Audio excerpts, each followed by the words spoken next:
Welcome to Undisputed. We are live from LA. I'm Jenny Taft here with Skip Bayless and Shannon Sharp. Good morning. Happy Friday, guys. Good morning.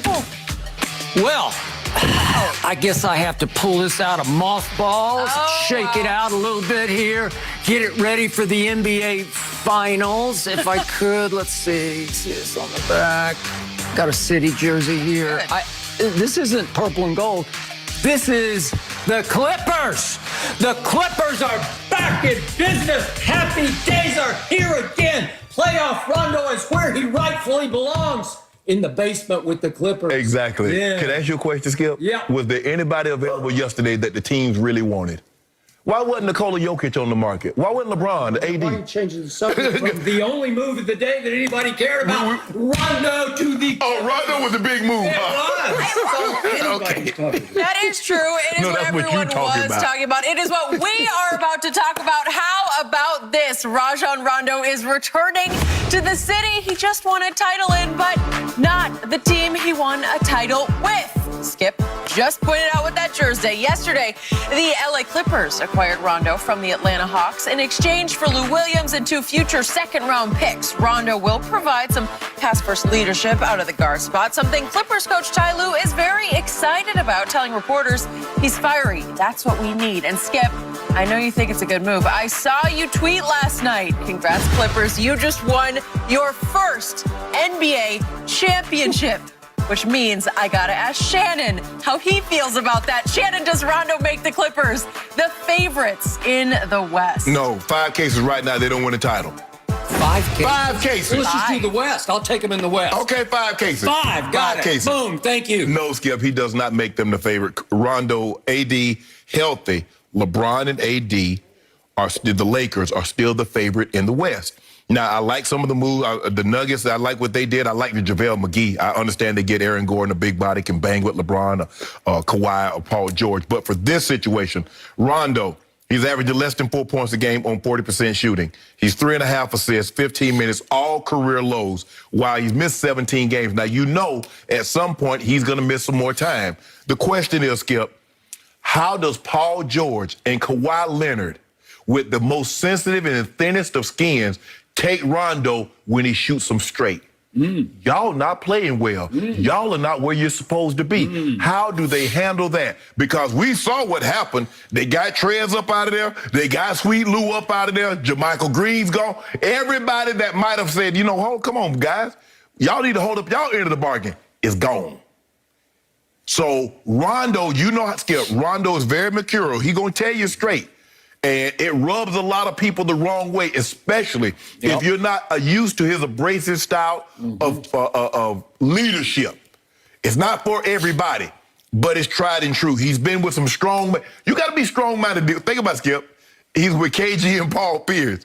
He's with Bron. He's with AD. So you have to be strong-minded to be able to deal with him. And so that's we're going to see how that shakes out. Skip, I just don't know if Rondo, Atlanta couldn't wait to get him. Atlanta outbid everybody, gave him a 2-year deal when no one else had more than 1 year on the table for him. Atlanta, you know what? We got a nice, solid guy to back up Trae Young, so we don't have to have Trae playing 38, 40 minutes a game. And Skip, it didn't work out well. Rondo has been a major disappointment in Atlanta.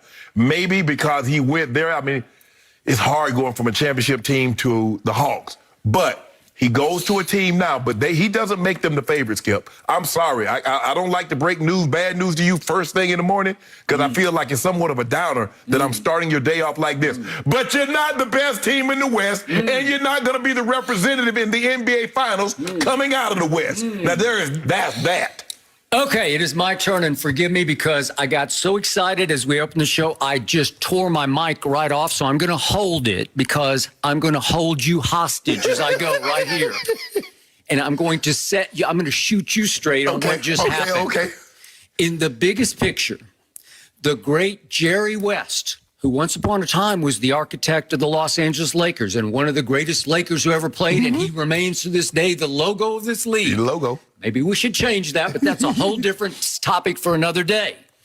But the great Jerry West, over the last 4 years, has overseen the Los Angeles Clippers. For a while, he oversaw Golden State, and you saw them take off into their dynastic days, and here come the Clippers. I believe that Jerry West bamboozled the Lakers and the entire NBA for Rajon Rondo.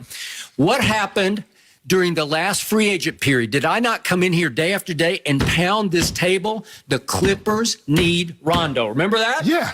And I said he could be the head of the snake that they do not have. Right. As much as I love Kawhi Leonard, as much as he can distribute the basketball, he leads them in assists as we speak right now. Right.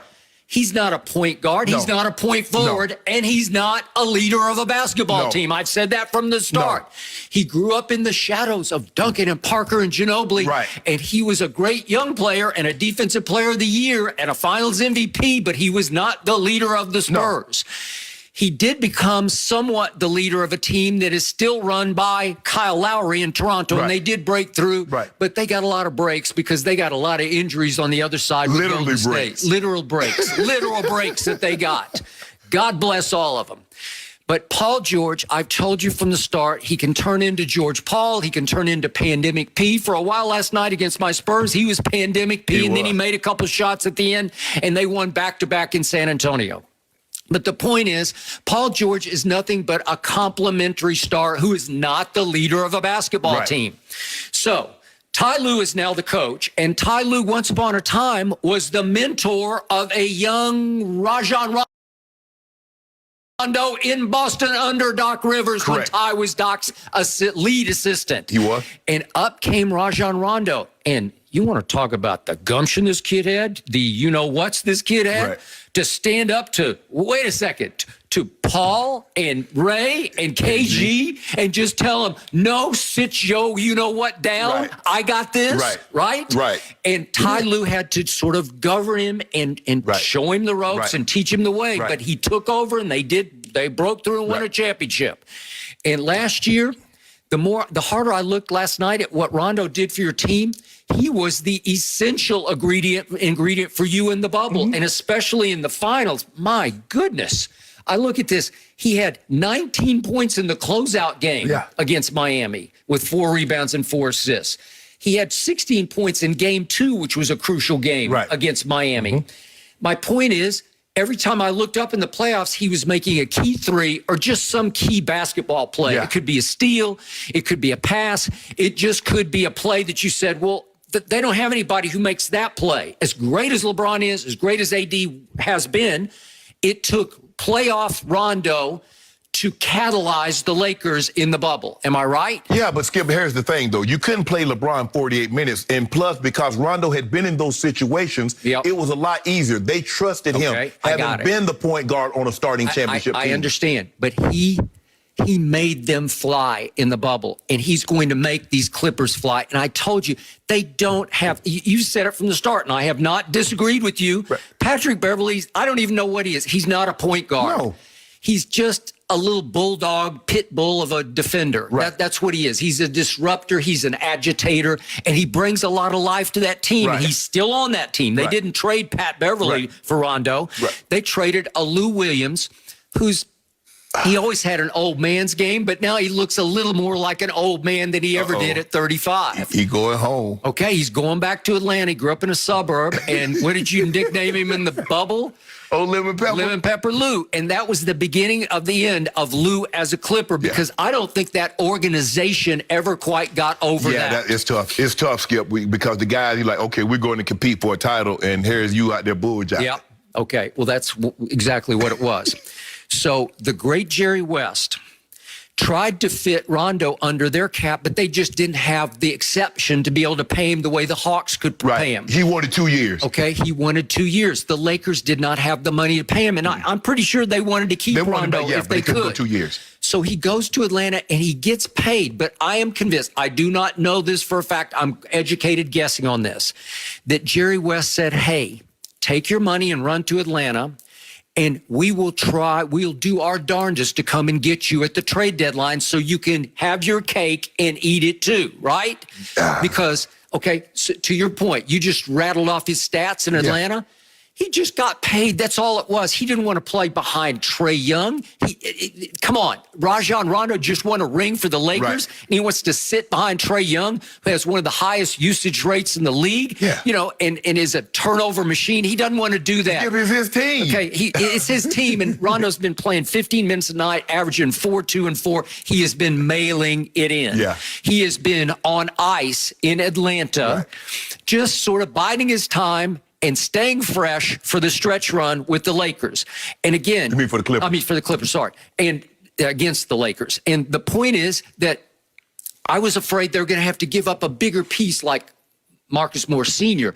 No, just lemon pepper Lou. Right. And again, he's had a little bit of a resurgence, which actually helped his trade value over the last couple of weeks. He's been pretty good. He just doesn't look the same to me. He never was an explosive athlete, Right. but he's 35 years old. Right. So is Rondo. But Rondo looks just the same as he looked in Boston. Well, to me. but the difference is, Skip, they count on Sweet Lou to go give them 13 to 15 points off the bench on the night.